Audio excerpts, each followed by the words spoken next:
Next week's speaker is going to be in Richfield, but we are live streaming it here if you don't feel like driving all the way to Richfield.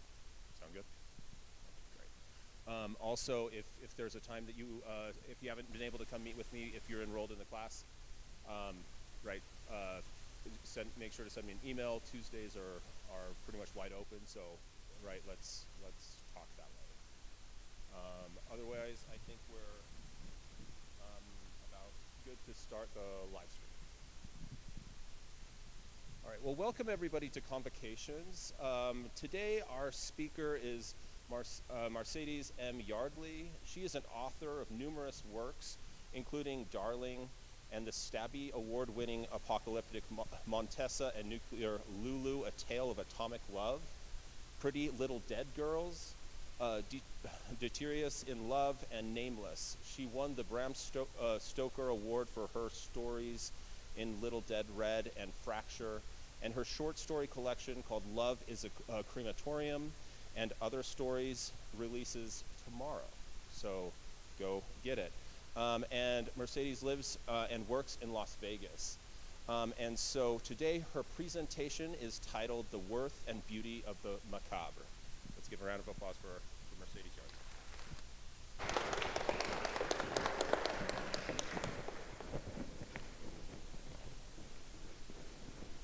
Hey you guys, I am really happy to be here. My name is Mercedes. We are going to be talking about horror, one of my favorite subjects, and I see the looks on your faces. Not your favorite subjects, or maybe it is, we'll find out. But I love horror. I love the macabre. I think it has a stigma, which we're all familiar with, right? When I say horror, I bet a lot of you are thinking like slasher movies and things that maybe don't make you feel that wonderful inside.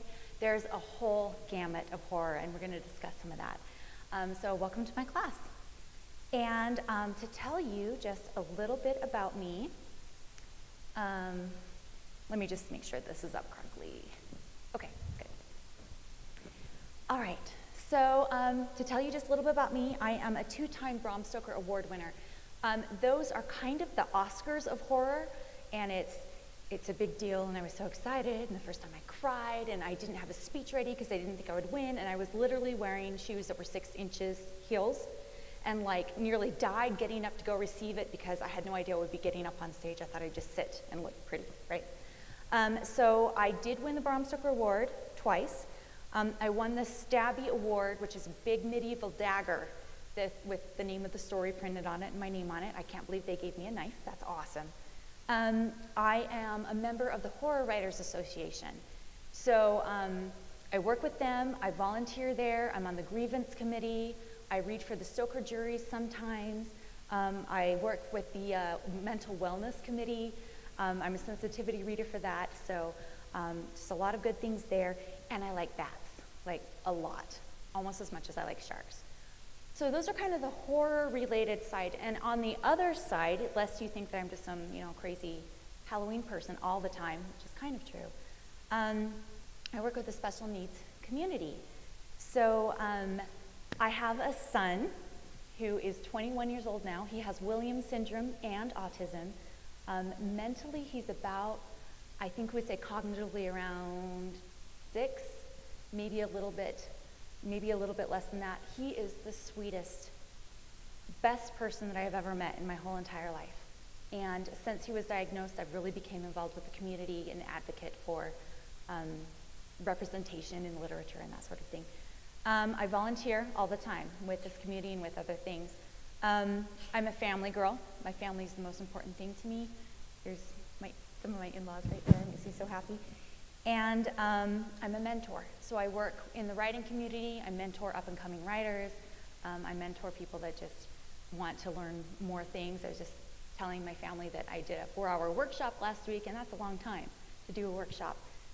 But these two things kind of seem like they shouldn't fit together, which is why I am pointing them out. It seems like it should kind of be one or the other. But have you guys heard of dialectical theory? That 2 things can be true at once. 2 opposite things can be true at once.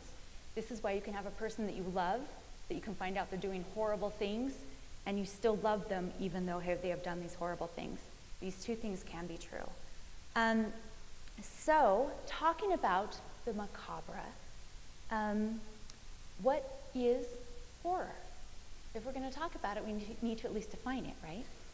And the definition that we usually use for horror is anything that makes you feel dread. Anything that makes you uncomfortable. Anything that makes you just nervous about something. We're pushing that feeling of dread. We don't want to go into despair. You can go into despair, sure, if that's where you want to go, but anything that makes you, anticipate and nervous and tense, that is horror. And you might be thinking, well, why do we want to feel dread? Why would that be something that we would want to do? Why would somebody want to create it? Why would somebody want to consume it? We're going to talk about that. So, some of our reasons for creating and consuming horror and dark fiction. There are a lot of them. The first one, we use horror and we use the macabre to process what is going on. There are a lot of things going on right now in the world, right? We have politics, we have wars, we have, climate issues. It is not a peaceful place that we are living in right now. It is a very dark and scary place. And sometimes we just need to sit and process that.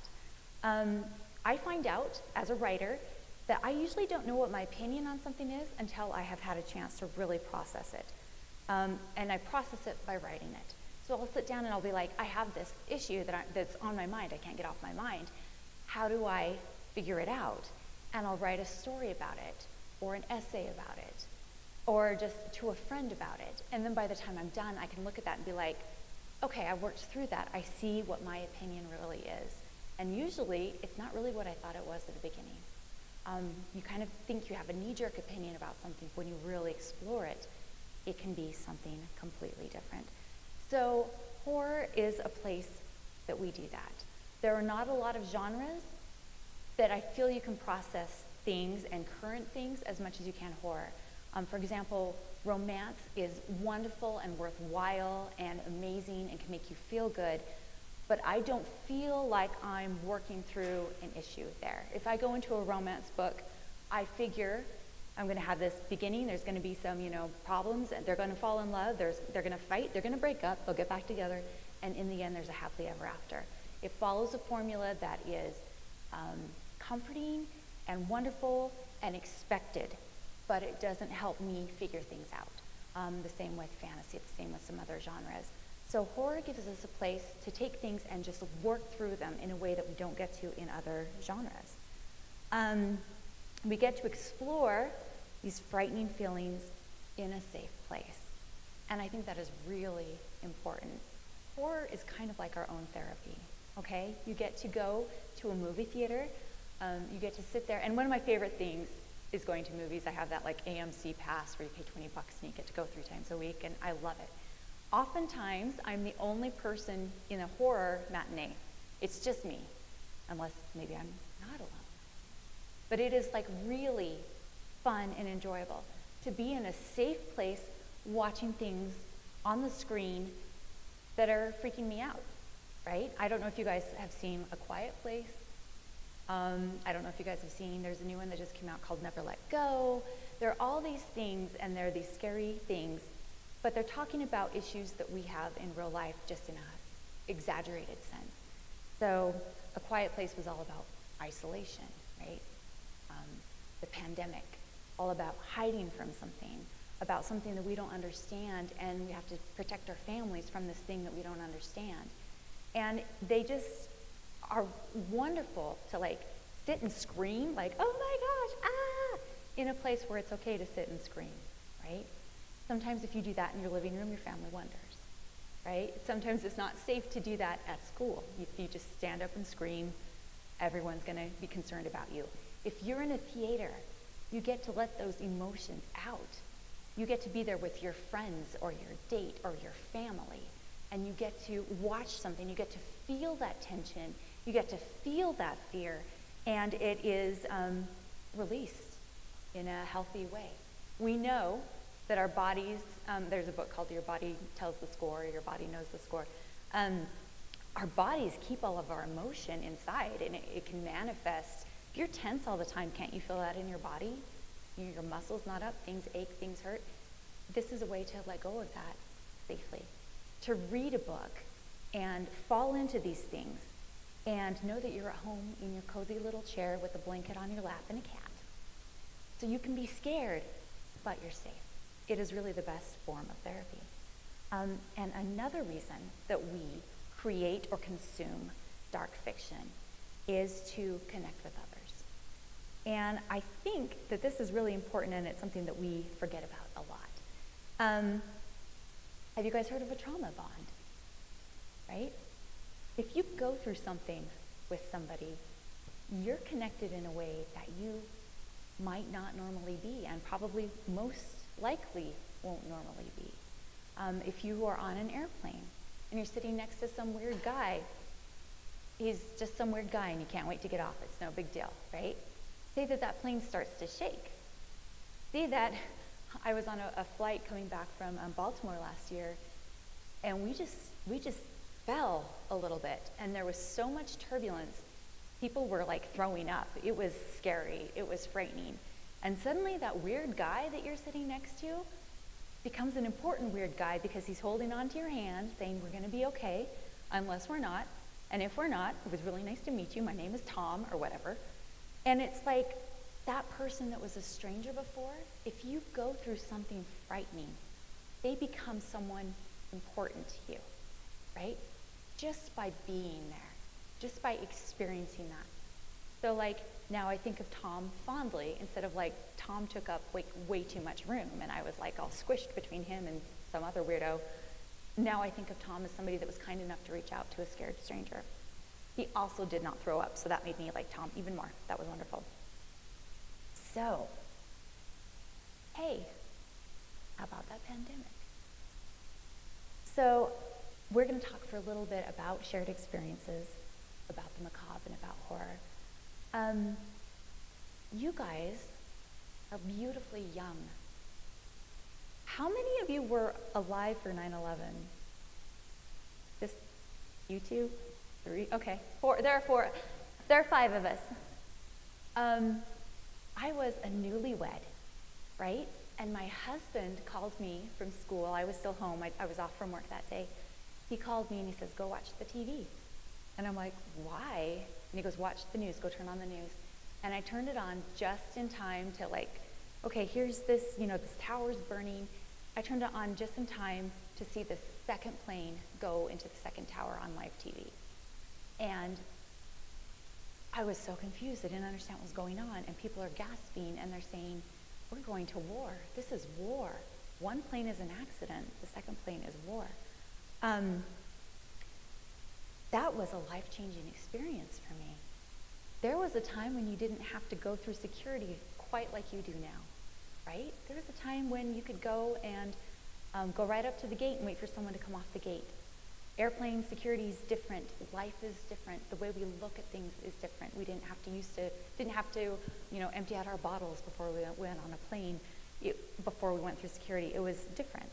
So my daughter came home from school a while ago, and when she was younger, and she comes home and she's holding up this picture that she drew of the Twin Towers, because it was 9/11, and they learned about it in history class, you guys. They learned about 9/11, and she colored it. And she had pictures of the American flag that she drew around it. And she's like, 9/11 was really scary. And I'm like, 9/11 was really scary. And I'm thankful that you weren't there and you don't get it. But you don't get it. But we that were there, we got it in a different way. Something else is, I'm from Las Vegas. I live in Las Vegas. I'm originally from Utah. We were there in... I don't know if you guys remember the mass shooting in 2017. It's still the biggest mass shooting in America. It was at a concert. I was at that concert area maybe about 4 hours before with my parents. I was doing a reading there. The night before that concert, my husband and I had taken she was 10 at the time, 10-year-old daughter to a concert there. So it was a fact of choosing, a matter of choosing the right concert, that we weren't there. And when it happened, it just blew up all over Vegas, right? They killed so many people. They hurt so many people. There were alerts going out. The hospitals were full. The ambulances were full. They were asking civilians to come pick up wounded and drive them to hospitals outside of town. So when my kids went to school the next day, there were like maybe 7 people in their classes. Everybody stayed home. Everybody knew somebody affected, somebody that was killed, or somebody that had been there, or somebody that had gone to help someone that was there. My son's bus driver said his sister was still hiding in the bushes around the area. This was the day after, and refused to come home until he could go get her. And he couldn't get her until he finished dropping off all these special needs kids at school. Like, it was crazy. I hope, there's something different when you're like helping your friends scrub blood out of their car from people that were bleeding and taken to a hospital, strangers getting in your car and taking them somewhere. I will never forget that. In Vegas, that is still very, very big. That's still something we talk about. The anniversary is in, I think, 4 days for that. It'll have been 7 years. That haunts me. That doesn't haunt you because you weren't there.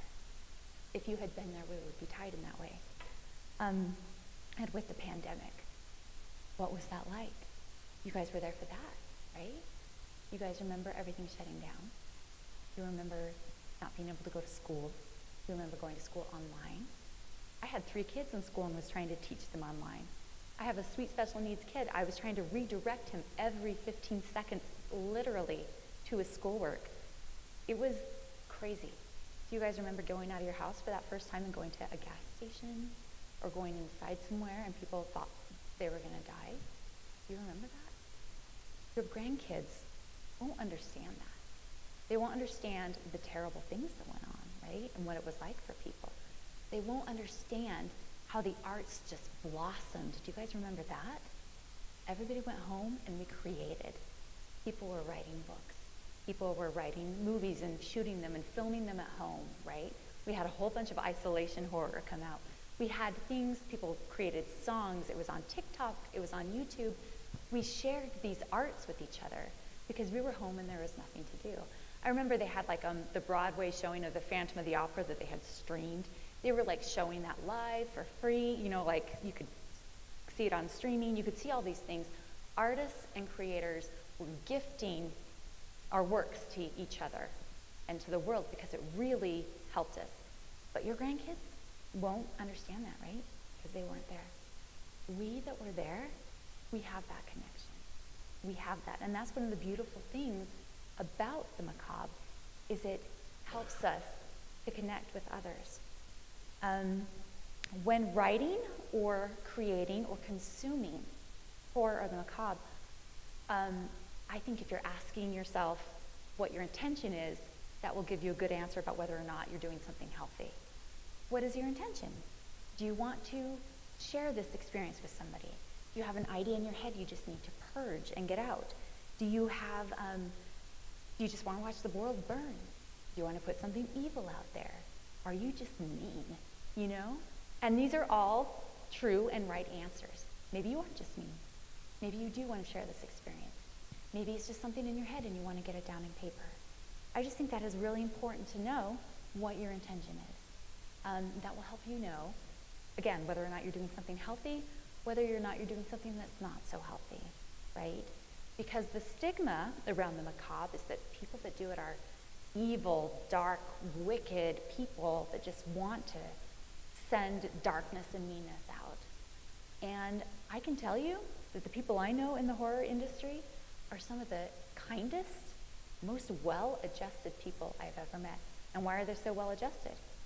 Because we get to work out our stuff on the page, right? We get to work out our stuff and all our drama and our scary things and make it into a film. We get to read these things and fill it through. We are not repressed like maybe some other genres. I've met some other authors from other genres where there's a little bit of a toxic positivity. We don't have that toxic positivity. We get to look at something truly and honestly and assess it. So we create the macabre, or experience the macabre, or consume the macabre, because bad things happen. And I think it's really important that we understand that these bad things happen. And it's healthy to talk about it. We are in a society now where we used to talk about things that we weren't free to talk about before. When I was a kid, child abuse, rampant, right? You knew which kid was being beat up at home by their parents. Our parents knew which kid was being beat up at home by our parents. Kids were bullied at school, and they were like, okay, well, fight back. If the bully hits you, hit them back. That's kind of what we were taught. If you hit the bully hard enough, they're not going to hit you again. It was a very different time. We suffered. My generation suffered. The generation in front of us suffered even more.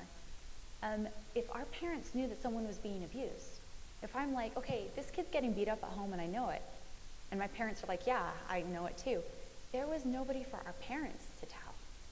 There was nobody for them to tell. Now it's like, call the police, call a hotline, call these people, tell your teachers.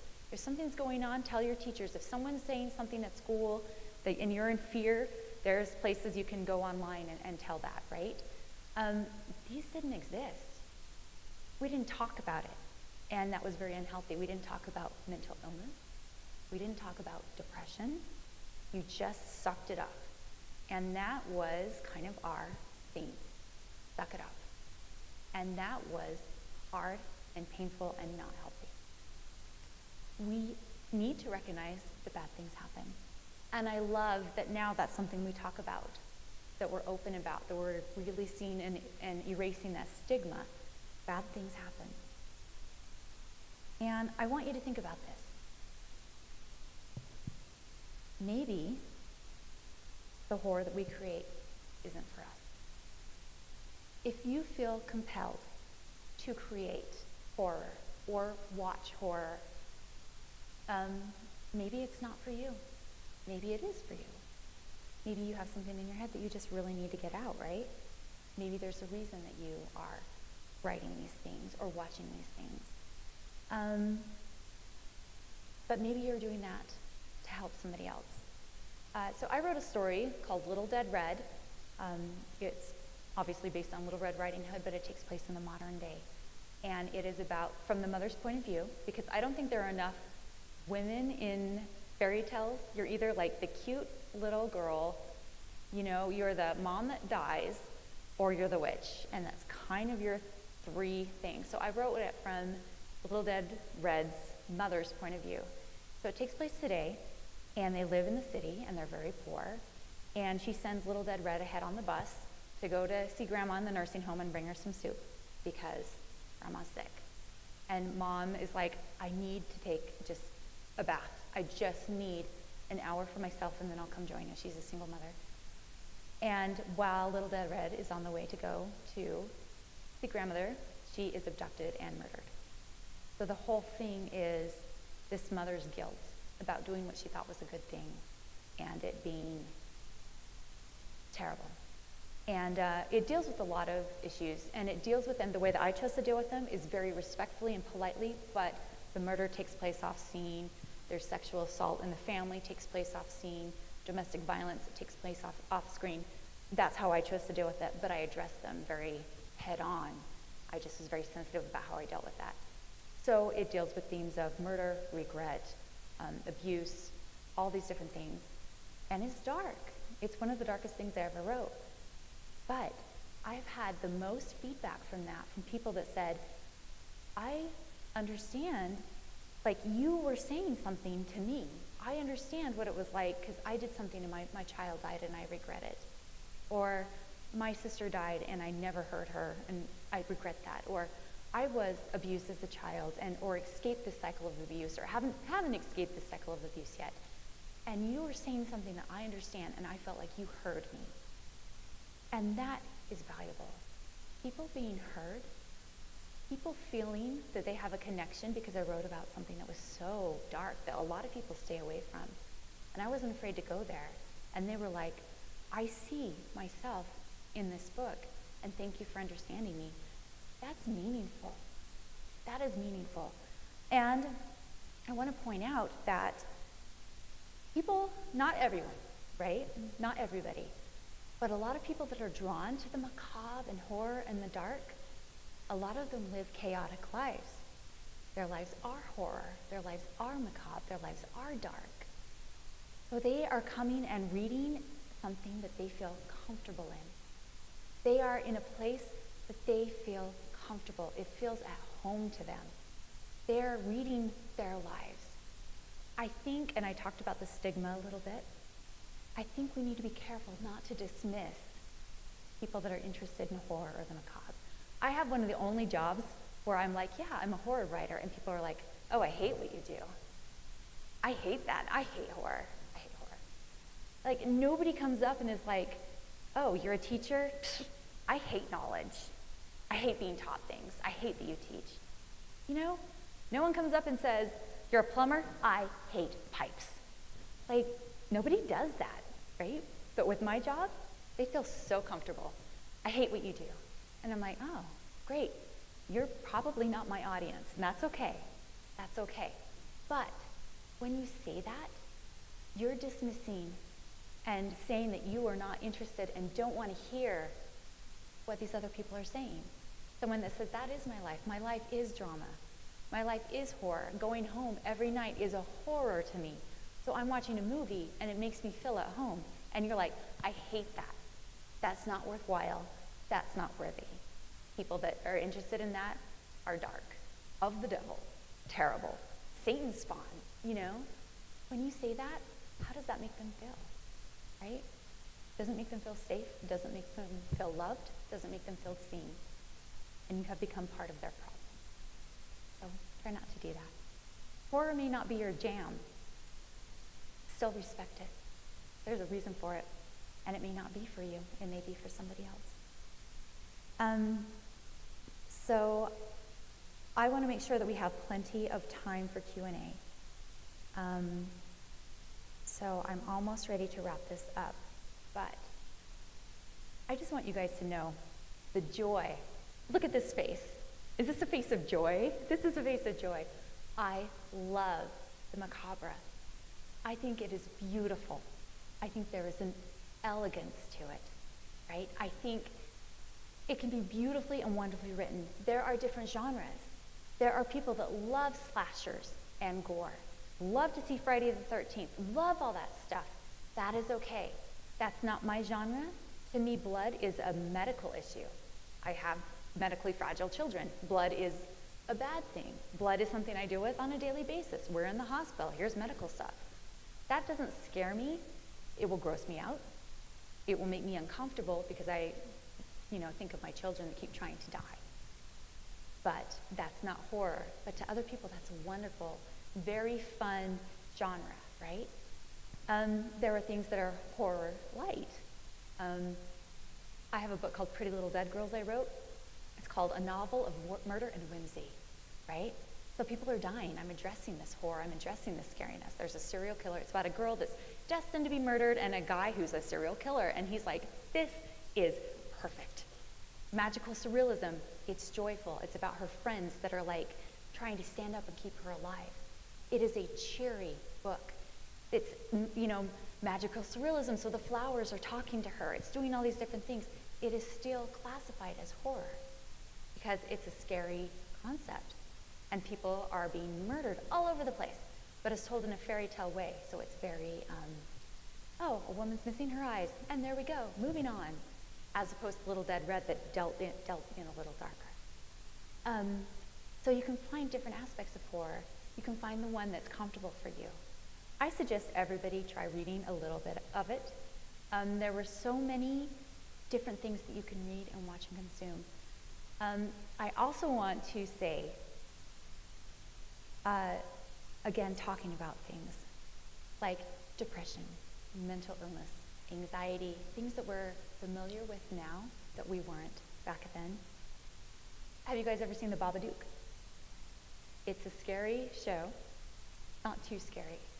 But to me, That is the best example of depression that I found. I experienced depression. It's biological. It's gone up through the family line. I didn't know what it was. I thought I was crazy. I was 16 and I was sad, and why was I so sad? And we didn't talk about it. I just thought I was going bonkers. It's open to talk about now. My husband kind of didn't believe in depression. He believed that if, you pray harder, if you try harder, if you exercise more, if you listen to good music, if you do all these things, the sadness will go away. And that can help. In my case, it's a biological issue. I needed medication to help everything run correctly. But trying to describe depression to him was really hard. It's like you're sad, but it's an inner sad, but it's a deep sad, but it never really goes away. It's there all the time under everything. But when I watched The Babadook, which is about a woman who loses her husband and she has a child, and there's this like big scary Babadook monster that's like Duke, Duke, Duke, and he's in the basement and he's in her house and he's hanging over everything. To me, that was a show about depression. And so I had him sit and watch it, and I was like, this is what it feels like. He's trying to do all these other things. He can't, because this is always there. And he said, I think maybe this is the first time I've really understood it. Horror and the macabre can do that. It can make you see things and understand things you wouldn't understand otherwise. So I suggest you find something that will help make your life even better. So here we are. We're going to do a Q&A. Thank you for coming and talking about something that can be uncomfortable or can be exciting or can be just amazing or can be scary. If you want to get in contact with me, we'll do Q&A and then I'll be here to ask questions to you later. Also, just get in contact with me, Mercedes Yardley at Gmail. I'm on Twitter a little bit, Mercedes MY. On my website, mercedesmyardley.com. This is my book, with the woman with her head on fire. I find that very accurate. And coming out tomorrow, it's on sale for 99 cents. So if you want to see kind of what, and this is horror. Light is a collection of short stories. Love is a crematorium. You kind of want to see some horror things that aren't straight screaming horror, that have to do more about tension and love and that sort of thing. This is a good place to start. But all right, so do you guys have any questions for me, please? So when you do ask a question, if we could wait for the TAs, we'll both have microphones just for the live stream so we can hear the questions. Let's just make sure that happens. So I'll give my TA the microphone, and any of you feel free to raise your hand.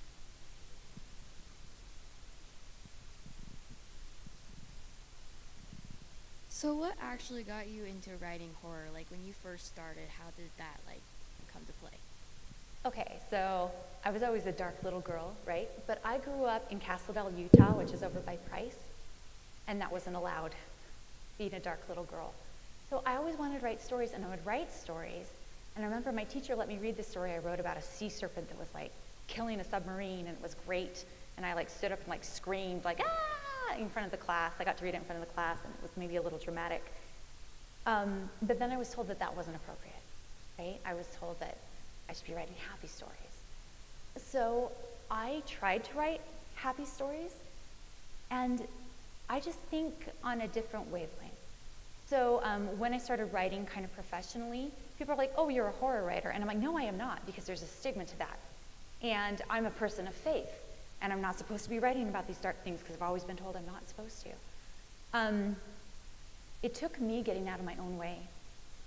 It took me seeing that what I was writing was worthwhile, that people were connecting to it. There wasn't anything shameful about it. I wasn't bringing in bad feeling. I wasn't writing things that would make you feel evil or wicked. There are some books that I'll read and I'm like, I just don't like how this makes me feel. I just am going to put this aside. My work wasn't doing that. My work was about exploring things, connecting things, telling stories. So I guess I always would have written that way, except I was kind of pressured out of it. So when I started accepting that, yeah, sure, I'm a horror writer. I do other things too, right? I do fantasy, magical realism, nonfiction, a lot of different things, but a lot of it falls into the horror genre. I am kind of a breath of fresh air a little bit in our industry, I hear, because it's like dark, dark, dark, dark. The Mercedes story, dark, dark, dark, dark. And I do write dark, but I write some light. I always wanted to write what I wanted to write, but I felt that I wasn't allowed to. And we're allowed to. We're allowed to write it. We're allowed to consume it. There's nothing shameful about it. You just want to be sure that you know what kind of feeling you want to get across and why you're doing it, like I said, your intention. But yeah, this is me, and I'm unapologetically me now. Some people like it, some people don't like it at all, and that's okay.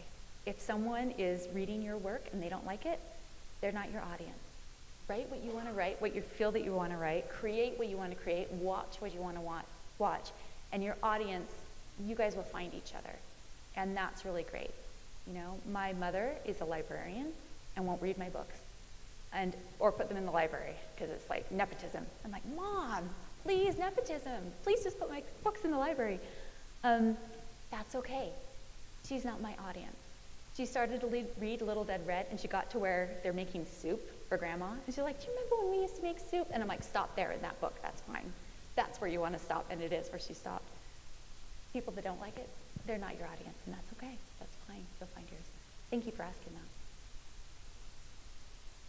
Are there any other questions?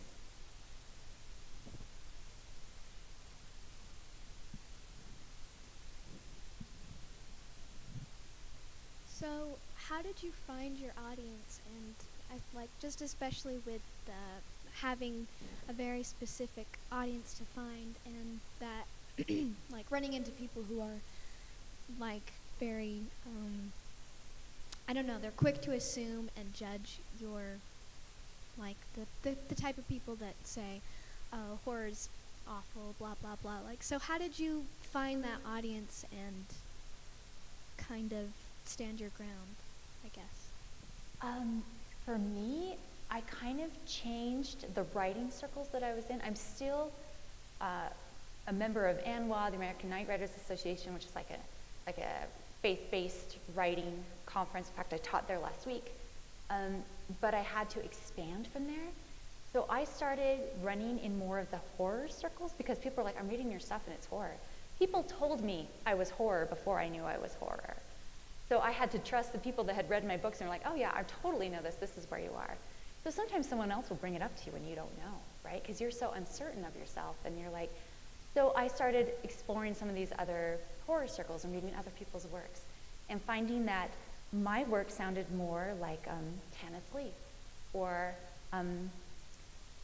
Shirley Jackson or some of these other authors that were considered different horror. So I read a lot, I listened to what other people were saying, and I expanded where I was from to other things. And so I found, like, you know, I don't like slasher, that's not my thing.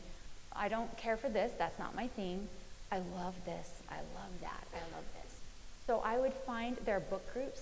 There's one, my favorite book group on Facebook right now. I know you guys don't use Facebook, but it's really great for groups. The Book Revolution book club. They talk about everything. They read everything, and they are not ashamed to like fangirl or fanboy about their books that they like.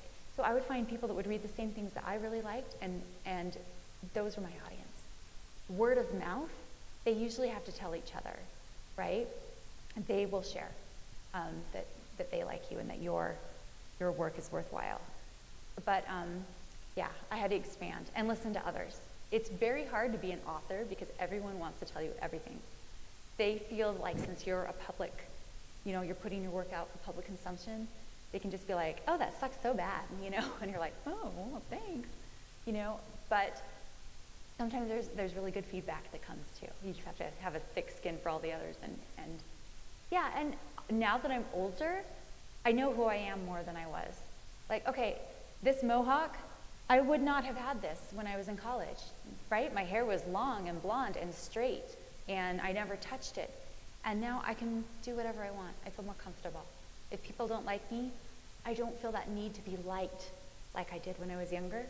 I don't feel that need to be liked. I think half the reason I win the awards I win is because I don't care. I'm delighted for them, but I'm not like campaigning for them. I'm not like, if you don't do this, I'm going to cry, because a lot of people will kind of do that. If you don't vote for me, I'm going to just cry. I think people are refreshed that I'm not doing that to them. It's just older. I'm just older. I don't care as much. I have my family. I have my chosen friends, and that makes me happy and complete. And it wouldn't have earlier. Thank you for asking that. Do you ever deal with like non-human, humanoid monsters in your stories? Yes. I deal a lot with demons. Demons are one of my favorite things to write about. I deal with like golems, banshees, things like that. I like to deal with, I don't necessarily do aliens so much. I know that's a really huge thing. Sci-fi is a little more difficult for me because I'm very, my mind is very, this is really beautiful and this happens and flowers are falling from the sky, versus the reason, sci-fi has rules and you have to explain why things are this way. And magical realism, you're just like, they just are. That's how they are. But yeah, I do like to deal with different things like that. Demons especially, as light or dark creatures, a likable demon. I do a lot of serial killers. I just have to say that if I were to have grown up in Emery County, I would probably write horror too. It is beautiful, but it has its own. Actually, one of the reasons I think I started writing horror growing up there, when I was 6 years old, we had that mine fire, that mine collapse, and it killed like 26 people, and all my friends lost their daddies. My dad worked power, but I grew up in a town where everyone lost their parents. And that kind of changed things, I think, a little bit. That made me look at things in a different way. But I think a lot of people, like, I'm 6, I'm cute. And I'm like, okay, my friend's having nightmares about old daddy, because now she has a new daddy, and she loves them both, and how could she do that? So, yeah, it's true. Emery County is beautiful, but it is very haunted in a lot of ways. I actually did have a real question, though. Yes. I'm just curious for our students that are here who might have interest in pursuing some kind of creative exploration of art or literature or something like that they want to actually create and get out there. What avenues can they pursue that you might give them a recommendation to say, go here, do this, talk to these people, so that they could actually follow in your footsteps, do something that shows their passion to the world? Yeah, there are tons of free classes online. I would suggest that. People running workshops, they want you to buy the whole rest of the workshop. You can only take maybe a couple classes and learn that and focus on that. I know being a student, there's not a lot of money. Like, you don't have a lot of money to spend on things like that. Free classes, hitting up authors you like, or even authors that you don't like. Like, I would be willing to talk to you guys about anything or give recommendations. Conferences are great if you can go. There's usually a virtual aspect now. So like, this conference was like $300, but they had a virtual version for $60.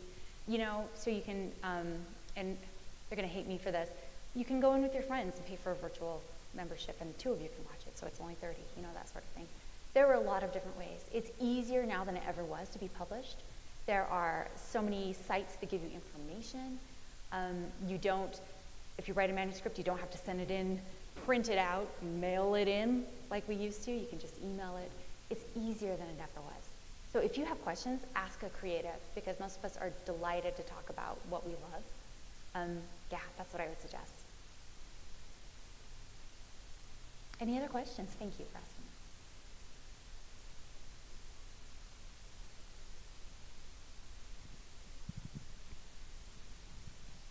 When you're setting out to write a novel, how much of it do you usually have structured beforehand, and how much does it usually change as you're writing? Well, that depends. I'm a pantser. I don't know if you guys have heard that. There are plotters and there are pantsers. Plotters will plot, the novel out. Here's the twist, here's the structure. They use the Save the Cat. If you guys have read that, Save the Cat is like a really good book on structure. I can't get through Save the Cat. I write very intuitively. I cannot plot a story out, because then it ruins it for me. I start at the beginning with the character because mine are very character driven. And I'm like, okay, so Pretty Little Dead Girls. Bryony Adams was the type of girl who got murdered. That was my first line. And I'm like, okay, so who's Bryony Adams and why did she get murdered? Why is she that type of girl? And I explore. And then for me, I go from start to finish all the way through because I'm following the characters. Some people are able to have this really great like kissing scene or have this really great fight scene and they can write it and then kind of jigsaw it in later. I can't do that because I don't know that far in advance. I literally discover my things as I am writing it. Again, with Pretty Little Dead Girls, the whole thing is does she die or does she live? Does she live or does she die? I got to that chapter, I still didn't know. I still didn't know what was going to happen. So I'm writing and I'm like, oh, this is what happens. This is exciting, you know? So I get bored if I try to plot it out beforehand and I never finish that book. But different people have different ways of doing it. Some plot beautifully and will structure everything out. Some will only do a few points. The only novel I ever kind of structured was my first one. And I did it very loosely. I got some of the scenes that I thought would happen, right? I gave each character a color. I got those index cards.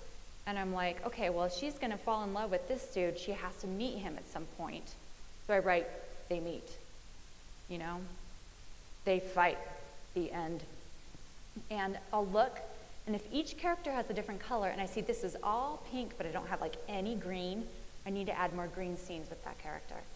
And I would be able to put them on the floor and like swap them around and be like, does this structure work better? Does this structure work better? And honestly, what worked the best for me, I know she has to meet this guy before they develop a relationship, so I keep this one out of the pile. I took the rest, I threw them up, they landed on the ground, and I was like, oh my gosh, they meet. And it worked. It worked for me. So people have very different processes. That's mine. I know nothing going in usually, but you don't have to structure the whole thing. You can structure the whole thing. Whatever you do, however you process it, is correct. There's no wrong way to do it. It's correct. Thank you. Well, I think we're just about up on time. If we could give a last round of applause for Mercedes. Thank you. And if you have any questions, feel free to come up and ask, and otherwise, we'll see you next Thursday.